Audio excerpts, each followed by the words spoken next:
We're going to do some functions today. All right, let's get straight into it. So first of all, just a quick little recap. What is a function anyways? A function is where the x values do not repeat. So we're just going to pay attention to our x values.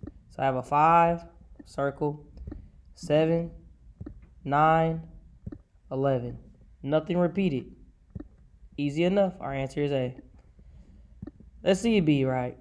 B is incorrect because I have 5 and 5, they repeat. C is incorrect. I have 8 and 8, they repeat. And D is incorrect because I have 9 and a 9, they repeat. So our answer here is A. It's that simple. Let's look at another one. Alright, so this question says which one does not represent a function? This is where we have to use the vertical line test. The vertical line test says that the line cannot go through 2 points. So if I draw a vertical line through the points, there can't be 2 dots going through that line. And as we can see, our incorrect answer here is A. This one is not represent a function. Even though this one looks like it wouldn't be a function, if I draw a vertical line, it only touches 1 dot. So it's good. It passes. Same thing here. If I draw a vertical line, it only goes through 1 dot. You see these griddable lines? If you trace those lines, that's how you know you're doing a good line. Okay? It doesn't have to be perfect, though. And this is why you can already see that A is the incorrect answer because of these 2 dots right here. Let's look at another one. Alright, so this one may seem like it's hard, but once we break it down, it's actually super easy. So before we even get to it, we're trying to figure out what 2 points could be added to here to make this a function still. So if we're looking at this graph, I'm going to notate the x values that already exist. -1 already exists, 0 already exists, 1 already exists, and 2 already exists. So I'm going to write that down. I already have a -1, a 0, a 1, and a 2. So that means my new points cannot start with a -1, 0, 1, or 2.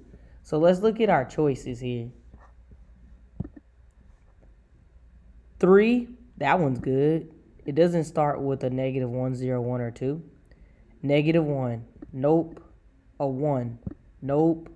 A 0, nope. A -2, I don't have a -2. I have a +2, but not a -2. Plus, it said which 2 answers are correct. I found the 2. That quick, that simple. Alright, same thing here. They already did it for you. So instead of having a graph, they already made a table. So our x values can't be a -4, a -2, a 6, or an 8. So let's eliminate. The first one says -4. Well, we already have a -4. This one says -2. Well, we already have a -2. This one says +4. Do we have a +4 on the x? Nope, so that one's good. This one starts with a 6. We already have a 6. And this one starts with a 9. We do not have a 9 on the x, so that is also good. And that fits our criteria of 2 answers. Let's try one last one and see if you got it.